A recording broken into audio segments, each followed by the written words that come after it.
Ողջույն եթերում Պրպտիկ TV-ն է։ Այսօր նկար Սորայից կիմանանք հետաքրքիր տեղեկություններ Մխիթար Սեբաստացու մասին։ Ընկեր Սոնա, մեզ ինչ կպատնեք հետաքրքիր Սեբաստացու մասին։ Վայ, Սեբաստացու մասին հետաքրքիր տեղեկությունները այնքան շատ են, երեխեք, շատ հետաքրքիր ու կարևոր մարդ է եւ շատ կարևոր գործեր է արել։ Պատրաստ եք այդքանը լսելու։ Այո, շատ։ Տեսնեմ, ձեր աչքերը տեսնեմ։ Շատ լավ։ Նախ շնորհակալ եմ, որ ձեր Պրպտիկ TV-ի եթերում եմ եւ առիթ ունեմ ձեզ հետ միասին այսօր հետաքրքիր զրույց ունենալ Սեբաստացու մասին։ Սեբաստացու կյանքն ու գործունեությունը ինձ շատ սկսել է հետաքրքրել դեռևս համալսարանական տարիներից, որովհետեւ սովորում էի Երևանի պետական համալսարանի բանասիրության ֆակուլտետում եւ բնականաբար որպես մեծ հայագետ Մխիթար Սեբաստացին միշտ իմ ուշադրության կենտրոնում է եղել, որտեղ ինքը շատ հետաքրքիր ու կարևոր մարդ է, երեխեք։ Մխիթար Սեբաստացին շատ է կարևորում կրթությունը։ Ու ինքը մտածում էր, որ կիրթ մարդը լույս տարածող մարդ է եւ պետք է վախենալ անկիրթ մարդկանցից։ Օրինակ, եթե անկիրթ բժիշկ է, պատկերացնում եք ինչ վտանգավոր է։ Հանկարծ անկիրթ բժիշկը մեծ բժիշկ է։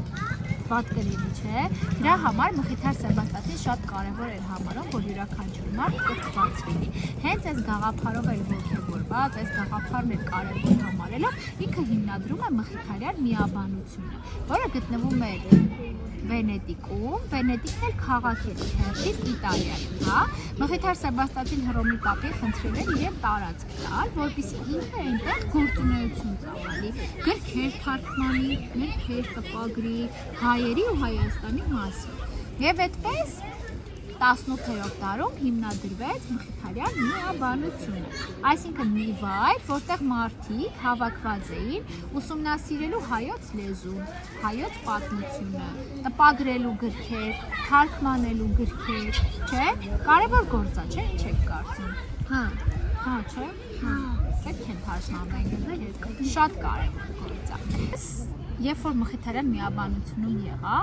զարմացած աչու ձախերնայում չէի հավատում, որ հենց այստեղ տարիներ շուրջ 300 տարի, 400 տարի առաջ եղել է Մխիթար Սեբաստացին իր ընկերների հետ, երեխեք։ Սիրուն կղզի էր շատ, լիքը սիրուն բույսերով ու շուրջը ջուր։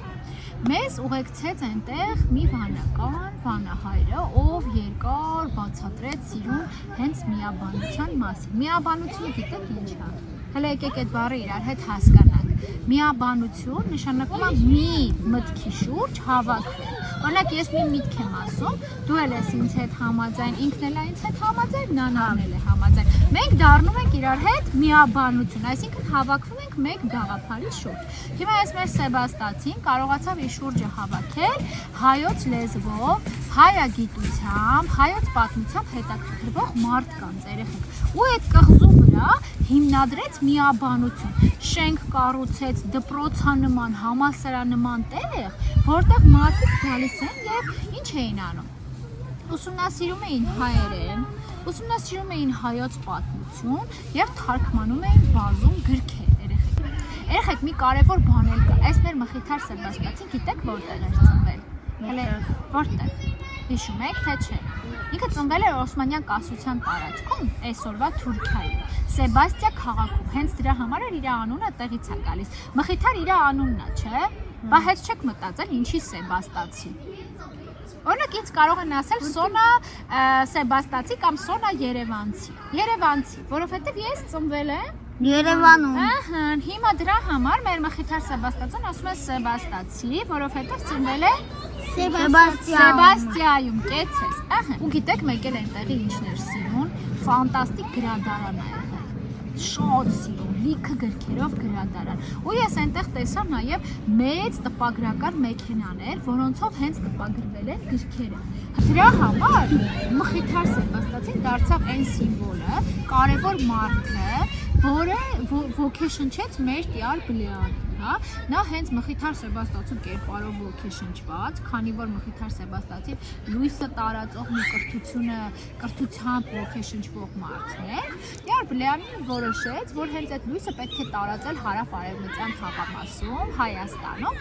եւ կարծում եմ, որ հենց այդ պատճառով էլ Մխիթար Սեբաստացու ֆանտաստիկ կերպարը հաշվի